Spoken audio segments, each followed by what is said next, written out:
Hai teman-teman, Assalamualaikum warahmatullahi wabarakatuh. Halo, perkenalkan, nama saya Nur Halimah, NIM 12210183111 dari kelas TBI 5C.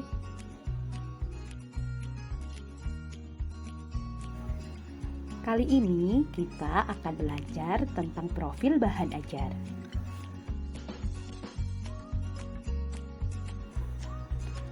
Judulnya apa ya?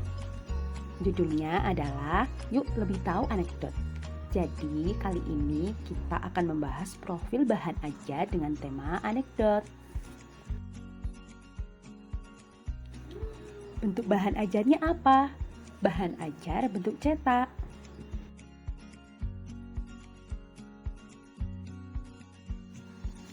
Selanjutnya, kita akan membahas keunggulan bahan ajar ini. Yang pertama, bahan ajar ini akan mampu membangun komunikasi pembelajaran yang efektif antara pendidik dan peserta didik. Yang kedua, pendidik lebih mudah membuat variasi pengajaran dan tidak terikat hanya memberi teori saja. Yang ketiga, proses belajar peserta didik lebih efektif, lebih lengkap, lebih cepat, dan lebih aktif. Yang keempat, peserta didik dapat membaca kembali hal-hal yang belum jelas. Yang kelima, peserta didik dapat diberi tugas rumah secara teratur.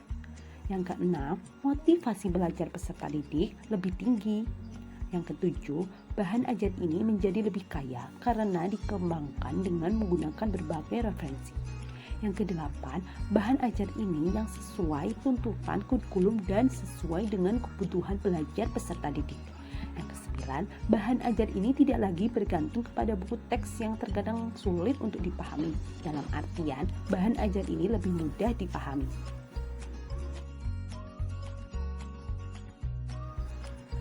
Pembahasan yang selanjutnya adalah pengertian anekdot. Apa itu teks anekdot? Anekdot secara umum adalah sebuah cerita pendek yang berisi sebuah sindiran terhadap sesuatu atau seseorang yang dilengkapi dengan humor.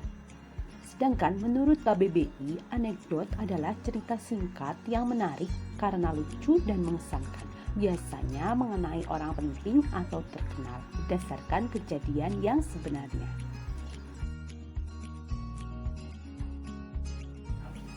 Pembahasan yang selanjutnya adalah struktur teks anekdot. Yang pertama abstraksi, kedua orientasi, ketiga krisis atau komplikasi, keempat reaksi, kelima adalah koda.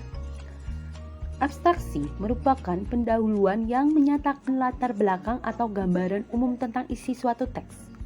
Orientasi merupakan bagian cerita yang mengarah pada terjadinya suatu krisis, konflik atau peristiwa utama. Bagian inilah yang menjadi penyebab timbulnya krisis. Krisis atau komplikasi merupakan bagian dari inti peristiwa suatu anekdot. Pada bagian krisis itulah terdapat kelucuan yang menggelitik dan mengundang tawa. Reaksi merupakan tanggapan atau respon atas krisis yang dinyatakan sebelumnya. Reaksi yang dimaksud dapat berupa sikap mencela atau menertawakan. Koda merupakan penutup atau simpulan sebagai pertanda berakhirnya cerita. Di dalamnya terdapat berupa persetujuan, komentar ataupun penjelasan atas maksud dari cerita yang dipaparkan sebelumnya. Bagian ini biasanya ditandai oleh kata-kata seperti itulah, akhirnya, demikianlah. Keberadaan koda bersifat opsional, bisa ada ataupun tidak ada. Pembahasan selanjutnya adalah ciri kebahasaan teks anekdot. Yang pertama, menggunakan kalimat yang menyatakan peristiwa masa lalu. Kedua, menggunakan kalimat retoris, kalimat pertanyaan yang tidak membutuhkan jawaban. Tiga, menggunakan konjungsi kata hubung yang menyatakan hubungan waktu seperti kemudian dan lalu. 4. Menggunakan kata kerja aksi seperti menulis, membaca, berjalan, dan sebagainya. 5. Menggunakan imperatif tense, kalimat perintah. 6. Menggunakan kalimat seru.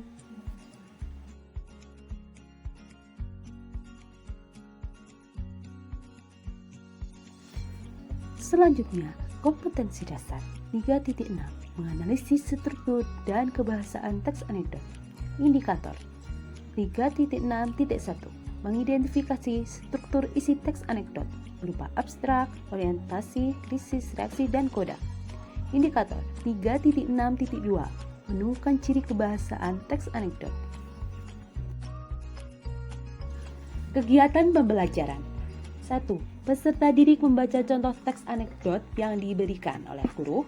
2. Peserta didik mendengarkan penjelasan terkait struktur dan ciri kebahasaan teks anekdot dari guru. 3. Peserta didik mempertanyakan struktur dan ciri kebahasaan teks anekdot. 4. Peserta didik mencoba menganalisis struktur teks anekdot dan ciri kebahasaan teks anekdot secara individu. 5. Peserta didik berkelompok untuk lebih lanjut mendiskusikan analisis struktur teks anekdot dan ciri kebahasaan teks anekdot. 6. Peserta didik saling bertukar ide mendiskusikan analisis struktur teks anekdot dan ciri kebahasaan teks anekdot. 7. Peserta didik berani mempresentasikan dan menanggapi kelompok lain dari hasil analisis struktur teks anekdot dan ciri kebahasaan teks anekdot yang ditemukan. 8. Peserta didik membuat rangkuman hasil pembelajaran hari ini. Selanjutnya, untuk rubrik penilaiannya. Aspek yang dinilai ada 2. Yang pertama, struktur teks anekdot. Aspek yang kedua, ciri kebahasaan teks anekdot. Deskripsi yang pertama, untuk struktur teks anekdot. Deskripsinya, mampu mengidentifikasi struktur dengan lengkap, tepat, dan sistematis. Skor 4. Mampu mengidentifikasi struktur kurang lengkap, tepat, dan sistematis. Skor 3. Mampu mengidentifikasi struktur kurang lengkap, tidak tepat, dan tidak sistematis. Skor 2.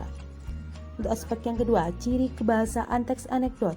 Mampu menemukan seluruh ciri kebahasaan teks anekdot. Skor 4. Mampu menemukan 3-4 ciri kebahasaan teks anekdot. Skor 3. Mampu menemukan 1-2 ciri kebahasaan teks anekdot. Skor 2.